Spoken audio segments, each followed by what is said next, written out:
Hi, I'm Stephen Bassett, Executive Director of Paradigm Research Group. I'm an exopolitical activist.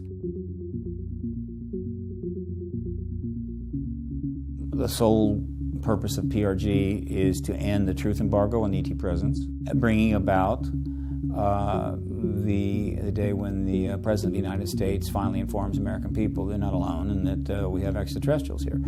That's it. That's the disclosure event. That is the focus of all of this work. It's now 20 years on. There's an advocacy movement underway. It's worldwide. I'm part of it, and we're making a lot of progress. And so that's who I am.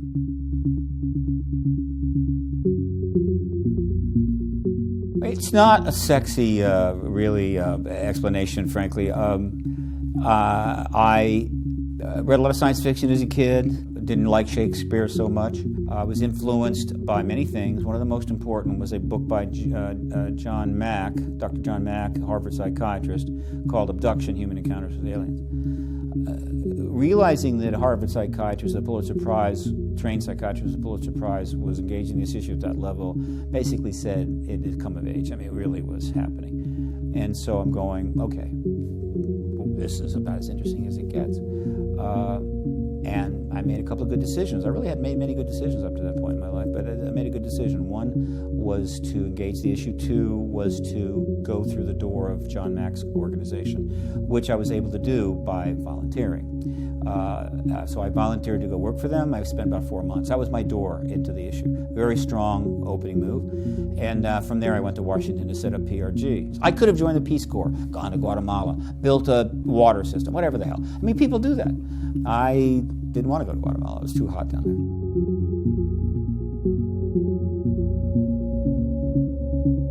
Well, first and foremost, the number of people that are strongly denying is shrinking every year. The number of people that know it's true is growing every year. So the trend is clearly towards disclosure. Why have people resisted it in the past? People have always resisted extraordinary new information or change. We are genetically designed to resist change because change is risky and we don't like to take risk. I mean, you want to create a society where new ideas are examined and vetted with fairness and not institutionally resisted. You want to create a society where people are educated to be open to things. But in this case, governments have used their very sophisticated skills to increase that resistance, to manifest it, maintain it, and that's what we call it, a truth embargo. So if it weren't for the government's decision to embargo this, this would have been out long ago, and we wouldn't even be having this discussion now.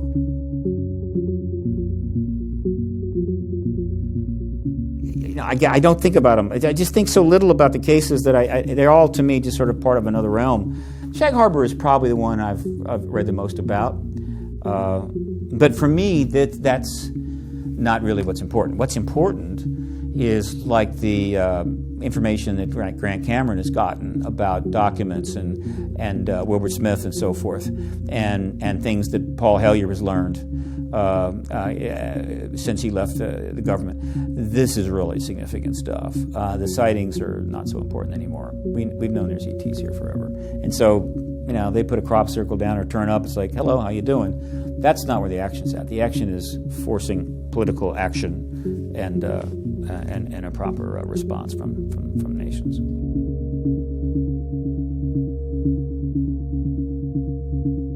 A political activist, you have to be that way. You have to be dogged. You have to be persistent.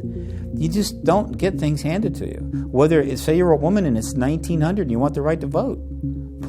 If you're not dogged and persistent, forget about it. So if this is the path you take, if you're not persistent, you will become persistent. That's just a skill you have to have. Mine is a mixture of mild obsessive compulsiveness, which I've had my whole life, lack of anything better to do. One of the things that made it possible for me to do for what I do, and this is actually not unusual, I'm not unique in this regard, is that I'd failed at everything else. I didn't have a life. I had no accomplishments, no assets, no family. I really had nothing. I'd just not gotten it together, okay? But not hopeless and wise in the sense of not destructive. So when it came time to make a decision, and I'm thinking about this, I was perfectly ready for it. Because if you're going to become the first lobbyist to register on this issue, if you're going to become the first political activist really of this type to go into this issue, you can't take a wife and a family and assets and money and other things in with it, because that's all going to be blown away. You just can't do it. That's why people don't do it. You know, I was the first I registered as a lobbyist on this issue in 1996. I was the first to ever do so. It's 20 years later. No one else has done it. Why? Because they got too much to lose. I didn't have anything to lose. And so all of my previous failures perfectly prepared me to do this. And so if this has become the raison d'etre of your life and it's brought out all of your skills and you're doing well at it, and before you were doing nothing, it's easy to stay persistent about that. My only, I've had to give up a lot.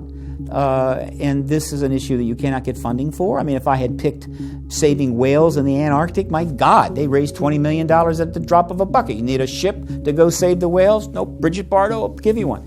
This issue, raising money, is practically impossible. And the big breakthrough didn't come until a Canadian gave PRG, not gave, but went into a production deal with a partnership created by PRG that allowed The Citizen Hearing to be created and eventually maybe a film. Until then, it was just barely getting by. That changed everything. But it took from 1996 to 2012 to finally get that funding breakthrough. And so this issue is tough in that regard. The truth embargo does many things, but one of the things it's been very successful at is preventing all those people out there that probably know it's true and have lots of money from ever putting any money into the effort to end it.